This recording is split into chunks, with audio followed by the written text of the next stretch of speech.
Welcome to the Crystal Zone podcast with Kyle Russell of crystalconcentrics.com.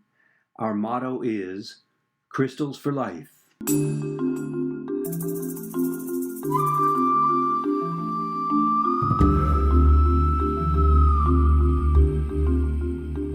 You're in tune to the Crystal Zone podcast, and we're just taking a moment now to share a word from our partners, people who make this show possible and who might be able to help you in some way. Hi, I'm Nina Manelson, and this is a message for you if you're a woman over 40 who has been on and off diets for at least 10 years. I'm a nutrition and body relationship therapist, and I help women feel truly at home in their body. I work with smart women who already have so much information about what they should or shouldn't do to care for themselves, but still feel like they're at war with their body and food. If this resonates with you, please visit ninamanelson.com. I have a free ebook for you, How to Be a Woman at Ease in Her Body. This being my very first podcast, I wanted to introduce myself, give you a little bit of history, drawing from the very recent past and also the distant past. So yesterday I had a customer walk in with genuine interest in crystals. She was experiencing some grief and a sense of loss as the result of her grandmother passing on earlier in the year. But when she talked about her, I could feel that there was a lot of raw emotion still present. And there was also some very real interest in learning about crystals and how they could be helpful to her. So I took her over to the sort of budget area, the budget table at my store, because she had said her budget was not high and I wanted to hook her up. And it's good to know that not all great crystals have to cost a huge amount of money. So what I showed her was the Apache Tier Obsidian and the Smoky Quartz. And I then also showed her two other types of stones that I thought were going to be relevant, but they were not, they didn't feel immediately right to her. She went with the Apache Tier and the Smoky Quartz, which then inspired me this morning to record a video for YouTube where I outlined the 8 stones I think would be most useful to people who are experiencing grief and loss. Basically, my goal is to make the understanding of crystals relevant to people in a personal way that reflects both the inspirational and metaphysical nature of working with crystals, as well as the practical utility of working with them. And I have been doing this for 30 years since my first sort of was awakened to the power of crystals. And that, interestingly, happened unexpectedly. It's a great story. I won't tell it in this episode. I might devote an episode to it. I also have a secret YouTube video link where I tell this whole story. It gives me the heebie-jeebies. Basically, the long and short of it is that I was given a crystal by someone who's become quite famous in the crystal world. And that one crystal gave me such a jolt, such a powerful physical experience, which later led to a download of information about crystals that left me knowing. I often debate how much of a percentage of what I know I knew then. This is going back to 1987. Was it 50%? Was it 80%? Was it 20%? I couldn't tell you exactly how much I learned in that extraordinary download, but the key is that I I suddenly had a real intrinsic understanding about crystals and became what I call geosentient.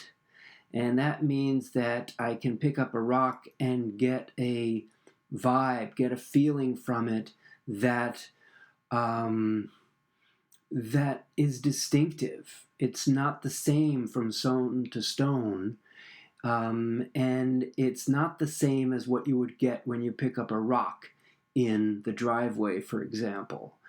It's something more, it's something deeper, it's something spiritual or emotional, and I'm able to put that into words. Immediately at that time, I started doing work with clients. I had private sessions. That was the only way that I worked with people. And I did some very interesting things. I did some past life regressions.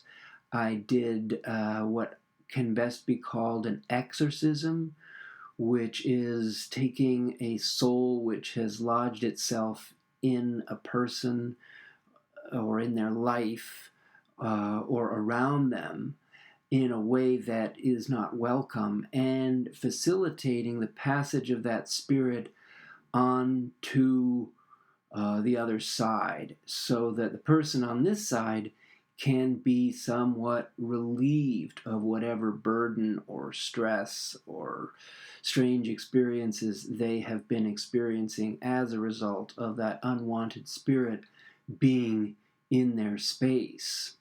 So I did that work back 30 years ago, and I also started buying and selling crystals immediately. I've always been a collector going back to when I was a kid.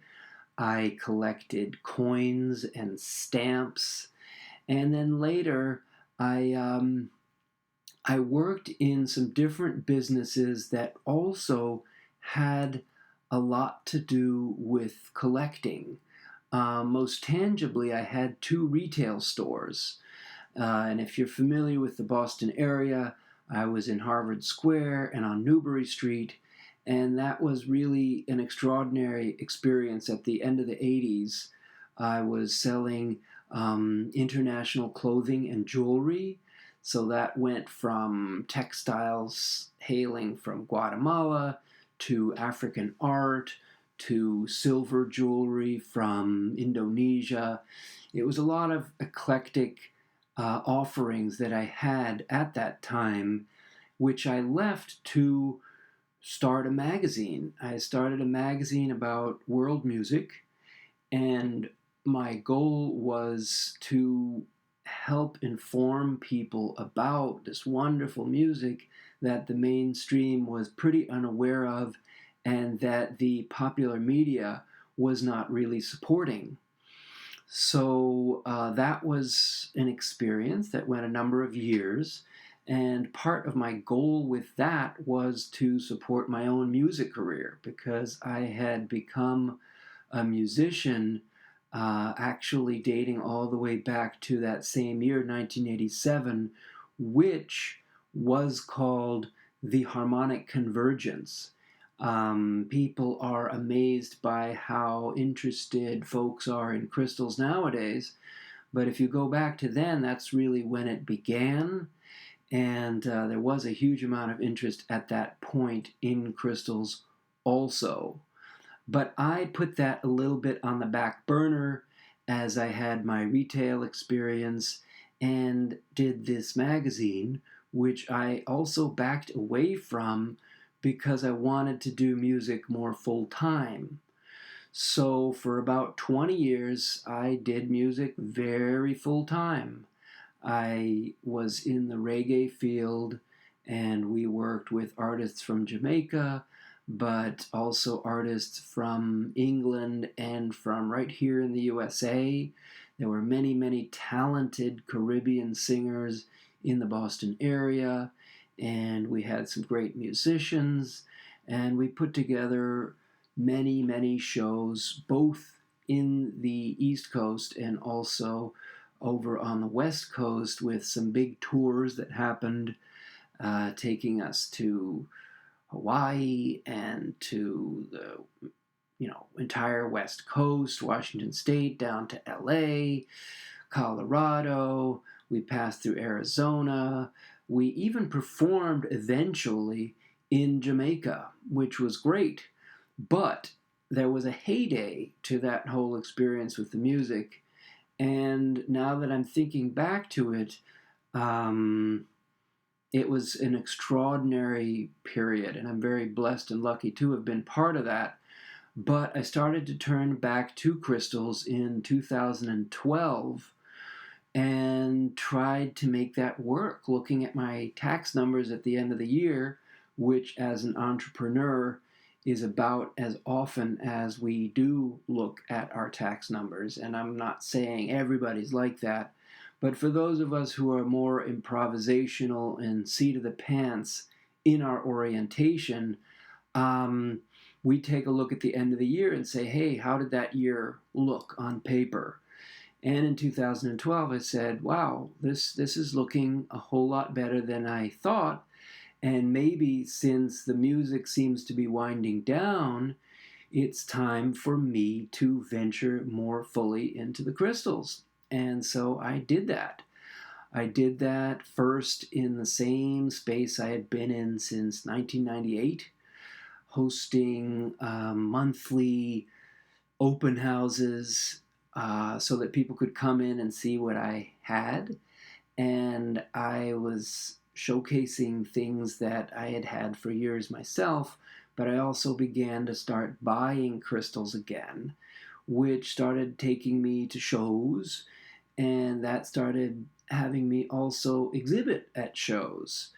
And that was a very good time. I learned a lot. I remember the first time I got back into the Natural Living Expo, I was showcasing mostly just session stones, private pieces that weren't even for sale, to kind of gauge people's interest. And then I started to acquire more stones and put all the money I made from the crystals back into the stones.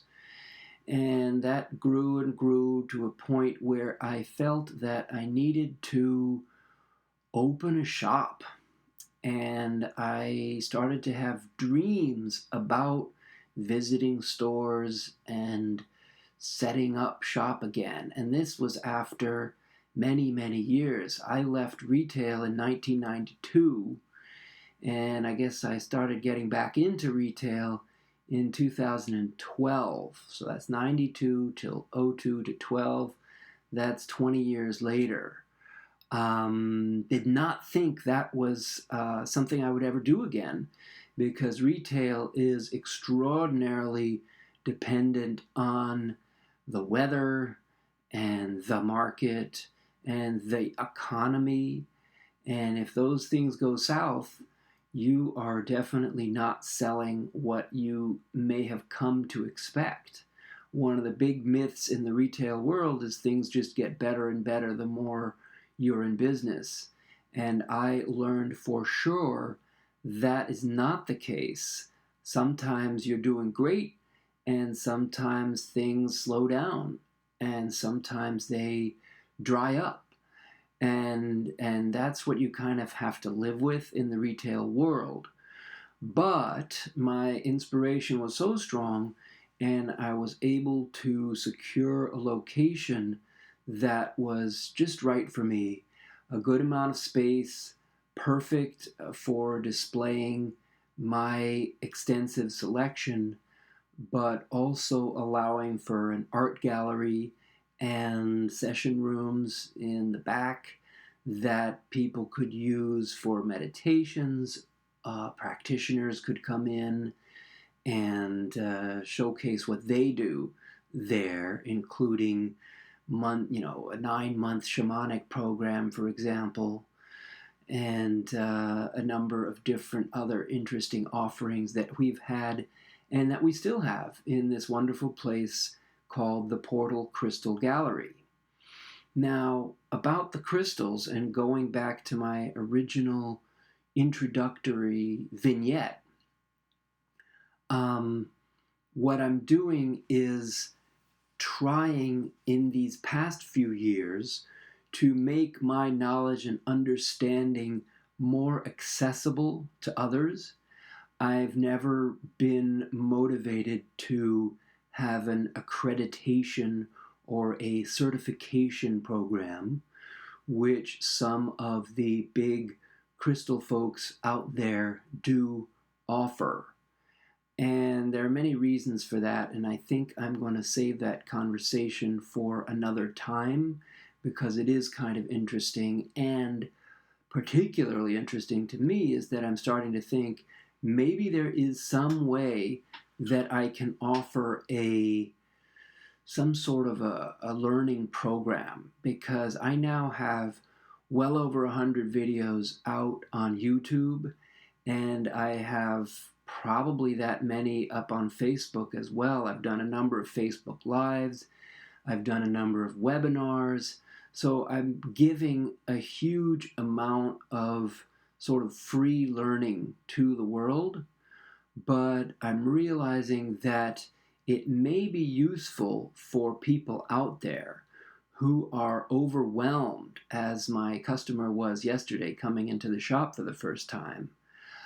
There may be a way for me to streamline and not spoon feed, but really organize the learning that's already out there and help to frame it into a body of knowledge that people can take in and leaves them feeling like they've got a pretty good handle on what it is that crystal healing is from my perspective, because my perspective really is different from what's out there.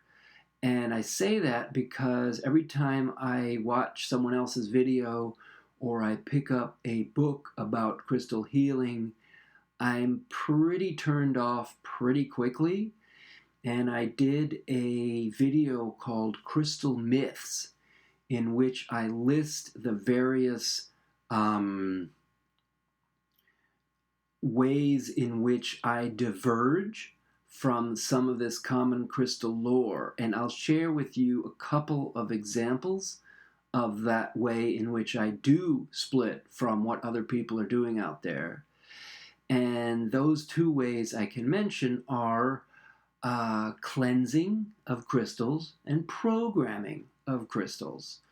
Out there is a lot of obsessive focus on cleansing crystals because people are afraid of all the energies which may have crept into those crystals from being in a shop or handled by whomever. My position is actually a little bit different, and that is that I believe the crystals come to you with an enormous amount of knowledge and healing intrinsic to them. They are sort of like a tree that has built rings each year, showcasing how many years it's been around and all the experiences it may have had with harsh winters or, moist summers, whatever it is that makes a tree distinctive year to year. I believe a stone is that same kind of way, absorbing knowledge and information over the ages. And for stones, those ages can be thousands, even millions or billions of years.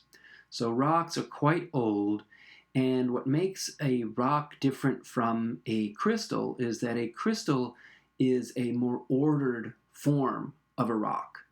I mentioned earlier the proverbial rock in a driveway as being just a rock, whereas a crystal is a formed stone. If you look at a clear quartz, that's a great example.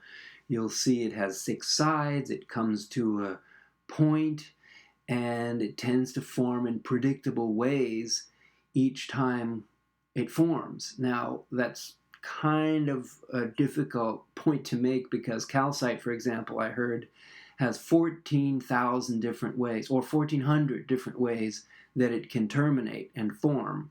Quartz is the same way. Quartz can show up as amethyst or as an celestial, And even within each type, there can be many different forms that it'll take.